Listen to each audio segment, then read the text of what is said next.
Hello, I'm Smoke Sammy, and today I am back with some Am I the Villain posts. Am I the villain for leaving dinner with my parents after they called my girlfriend disgusting? Hi, I've been a lurker for a bit on this account, but now I have a situation and I need to know if I'm wrong about it. So, I, 32 female, have been dating my girlfriend, I'll call Ruby, 48 female, for around 10 months. Yes, I'm well aware of our age gap. I'm a fully grown woman. I can make my own choices. Ruby treats me well, and she's been the first in a long string of shitty exes to do so. She is absolutely an angel. For some context, me and my parents, 67 female and 65 male, have never been close, as they honestly didn't really give a shit about me when I was a kid. I was always being handed off to nannies and ignored when I would try to play with them. They would always leave me behind with said nannies when they went on business trips and vacations, and then when I got older, they would just leave me all alone. It was a shitty way to grow up, but I've moved on from it. I can't let my childhood define my entire life. Once I moved out, we rarely talked besides holidays and birthdays. Anyway, in the past couple years, my parents have started reaching out more and trying to connect. I was a little weary at first, as I thought maybe they wanted something from me, but after feeling them out for a bit, I think they just feel bad for how they ignored me when I was young. I slowly started letting them back into my life, and a few months ago told them about Ruby. They immediately jumped into me, telling me how I'm too young to be dating someone so old and so on and so forth. I shut that down immediately. I told them they don't get to say and stuff like that to me, ever. They can support me after all the stuff they pulled, or go away. That seemed to shut them up.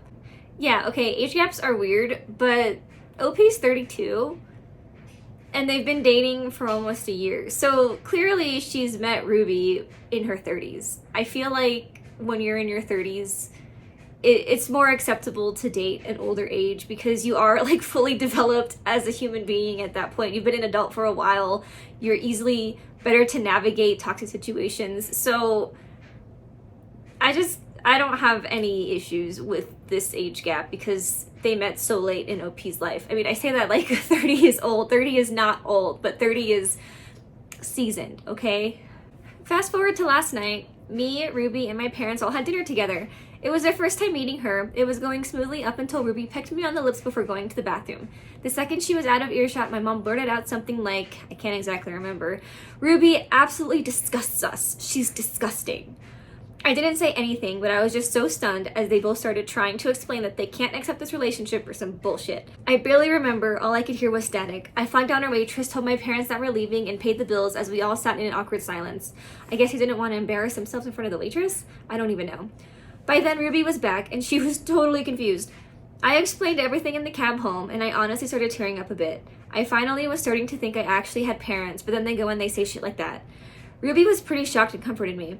Now, my parents have been calling and texting me, scolding me for leaving like that, and saying that they just want me to date someone right for me. They even looped in a couple aunts and uncles who never even really gave a damn about me ever and have them telling me to answer my parents and apologize. Just need to know, was I wrong? I'm gonna go with no. Like, these people were absent in your life the whole time. Like, pretty much the whole time. And now that you're in your 30s, like I said, seasoned, now they finally want to get back into your life for what? They just felt bad? Like, I'm sorry, it's a little too late to feel bad now. I just don't understand how, like, people think they can say stuff like that, and then when consequences happen, they're still surprised. These comments are kind of getting at what I was saying about the age gap thing. This person says, not the villain. I'm usually the first to say something about a major age gap, but that's when the youngest person is younger. Once you hit 30, I don't think it's a big deal to date someone in their 40s, but it's odd for someone in their 30s to date someone in their early 20s. Yeah. It's more about the ratio of life than the actual years in the age gap. And I feel like it's kind of rare, but even some age gaps where the younger person is in their early 20s that do not turn out healthy. And someone responds to that, it's not only the ratio of life, but also just how long you spend being an actual adult. Someone in their 30s has spent at least a decade as an adult, holding a job, having responsibilities, taking care of themselves, even just paying taxes and shit. When someone hits that point, they're more capable of choosing their partner. See, yeah, that's basically what I was trying to get at. That's what I mean by seasoned. Like, you just have experience of life on your own. But I don't know, maybe they just don't think of you as a 30-year-old because they were absent in your life for so long, and they're also your parents, so I feel like it's kind of hard for parents to really comprehend, like, oh my gosh, my child is now 30. They've been an adult for a while now. So maybe it's something to do with that too. Another comment has a theory as to why the parents reach out in the first place.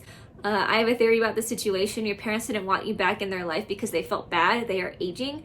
They probably are thinking they will need a caregiver in their old age, so they hunted you down, but they found out you are dating someone and that person will be your priority. There's nothing disgusting about Ruby or your relationship. You met as adults. That's the criteria for age gap relationships. No one got groomed.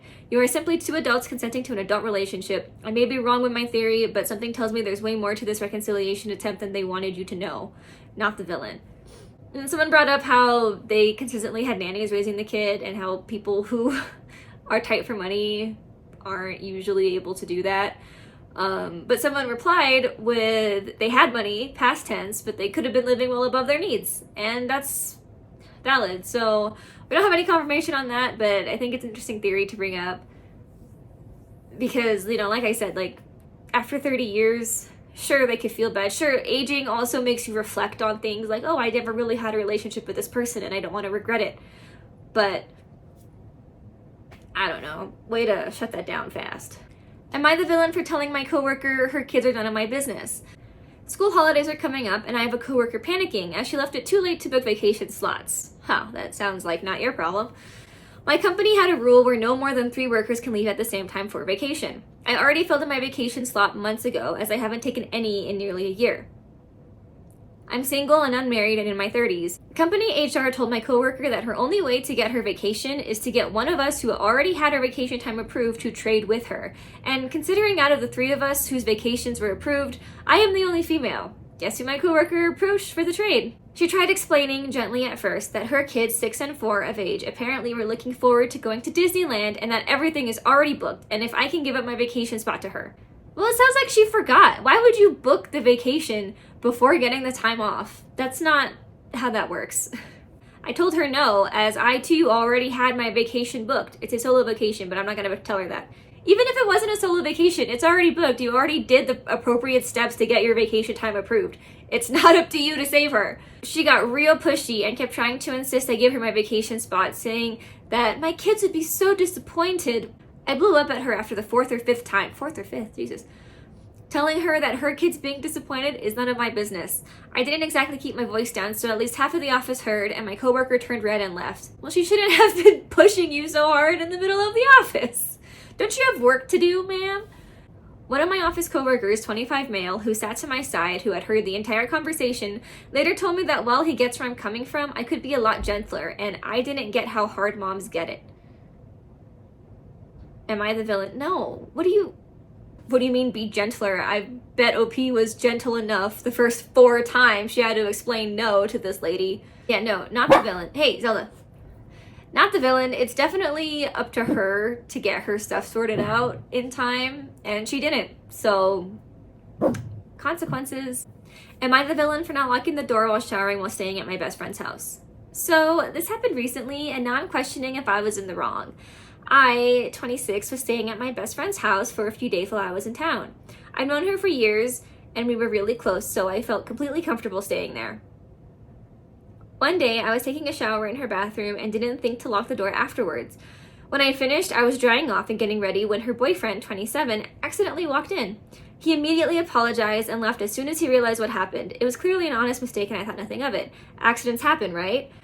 But my best friend completely flipped out when she found out. She was so mad, she actually canceled our dinner plans for that evening. She said I was being careless and disrespectful by not locking the door. I tried to explain that it wasn't intentional and that her boyfriend was very respectful about it, but she was still furious and said I didn't think about how this could make her feel. Honestly, I was kind of caught off guard. I didn't think it was a huge deal, but now I'm feeling bad because she was so upset. After she canceled dinner, I ended up going out by myself and had a lonely dinner. I've been friends with her for so long and I just want things to be okay between us, but I also feel like I didn't do anything wrong. Yeah, not the villain. I don't think you did anything wrong. I think it's an honest mistake to forget to lock the door, and also, it's not really on you that he wasn't paying attention enough to notice that the light was on and the door was closed. Like, I don't know. It just seems like an honest mistake on both ends. But maybe there's something else going on here. Like, either she's just insanely insecure and jealous about something, or he's done something or has said something that has made her really insecure and jealous about this. Because, like I said, this seems like an honest mistake. And her reaction does seem to be a little bit over the top. So someone asked if the boyfriend lives there too, and is there only one bathroom? And OP clarifies that he does live there, and there's 2 bathrooms, and there's another one in the master bedroom. So the boyfriend had the choice of 2 bathrooms. One of those bathrooms, the door was shut. He knew you were staying over, he didn't knock on the closed door, and didn't think of going to the other bathroom that I'm going to assume was not occupied. Instead, he chose to open the door. He either lacks any sort of common sense, or he walked in on purpose for a quick peek. I'm going to guess it's the second option, since she flipped out on you so badly. She's insecure in her relationship, and that's why she flipped out. Because, like, it's not necessarily victim blaming in this case, but this is where victim blaming kind of stems from. Like, yeah, it seemed like an accident. OP didn't feel threatened or unsafe at all in the situation because it did seem like an accident. But, like, if it had gone further than that, if he, like, forced himself on her in any way and the friend took his side and was mad at OP, like, that's just shit, bro. Like, so, not the villain. That would make me not want to stay with my friend anymore. I think it's really just wrong of her to be so mad at OP about it. Like, sure, OP forgot to lock the door, but I feel like the boyfriend is more at fault. Even if it was an accident, no matter what his intentions or non-intentions were, he still could have knocked, he still could have been paying more attention, he still could have remembered that someone was over, he still could have used the other bathroom, the master bathroom. The only reason that I'm thinking that he might not have is because whatever he was doing, it was closer to the other bathroom. I don't blame him for automatically going to the closer bathroom if that is what happened, but yeah, I don't know. Not the villain. OP's not the villain. Am I the villain for grounding my stepdaughter for selling my formal dress? I, 37, have a stepdaughter, Amy, who's 16. Amy was looking for formal dresses, and I mentioned that I have my old formal dresses. She picked my old prom dress to wear, and she has kept it in her wardrobe since, wearing it at prom. I don't fit my old dresses anymore, and I kept them and some other clothes to hand down to my kids. However, I have 2 sons who aren't interested. Since my nieces, 15 and 13, are interested in my clothes, I plan to give them the rest once they are old enough to fit them. Amy left her earbuds in her sweatpants pocket and turned on the washing machine. When she asked for new ones, me and her dad told her to save up to buy new ones. She works part-time, as she wanted an expensive brand new pair, and it's not the wired headphones that I offered. Amy went to stay with her mom, and when she got back, she had the new earbuds she wanted. So I asked her if her mom had bought them for her, and she said she had resold my dress on a second-hand site and bought herself the earphones. The dress is 100% silk, one of a kind, and the brand doesn't exist anymore. I was really upset to hear she had sold my dress without even asking. I confiscated her earbuds and told her I would give them back when she repaid me the cost of what she sold the dress for. My husband thinks I'm being too harsh, as I wasn't explicit on whether I was lending or giving her the dress. Amy has gone to live with her mom since and thinks I'm being unfair. I am not sure if I have taken it too far and if I should stand my ground. I feel like this one could be divided. But I'm biased because I too love formal dresses, and even if they don't fit me anymore, they are very sentimental, and I would be heartbroken if I was the stepmother and I found out that my stepdaughter sold it without at least telling me or asking me to. Let's read some of the comments first. As of right now, I'm going to say not the villain. You might be the villain here. It really all depends on how explicit you were about whether you were giving or lending the dress. See, I already don't know if I agree with this because I feel like there's no way when OP handed off the dress to her stepdaughter, she didn't express how much she loved the dress and how it meant a lot to her, at least in some capacity. Maybe she didn't explicitly say, I'm lending it to you and I want you to give it back, but that at least has some sentimental weight to it. Like, the 16-year-old should have been able to recognize that this is something that OP cared deeply about. And if she didn't want it, then she should have given it back. If she wore it to prom and then kept it and you did not ask for it back to set aside for your nieces, she may have reasonably thought you were giving it to her. It would have been thoughtful of her to ask you before selling it anyway, because even if she thought you gave it to her, she would have been selling a gift. But that kind of consideration might not be a reasonable expectation for a 16-year-old. I feel like I disagree. I feel like at 16, like, you should already have enough consideration for your family and the people that care about you to ask them before doing something like this to something that they care about.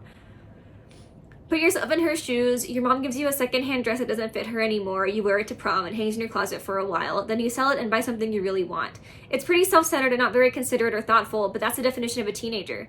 Okay, but that doesn't make OP the villain, though, because the teenager is acting like a teenager and is being selfish and inconsiderate. I feel like this is the time to teach a teenager, hey, Those two characteristics are wrong, and you should not be those two things. In your place, I would be hurt and probably angry. I am also sentimental about clothes, but for that very reason, I have been super explicit with my kids about what I am giving her and what she can only borrow. And even so, I straight up gave her a favorite dress that she got tired of and gave to a friend.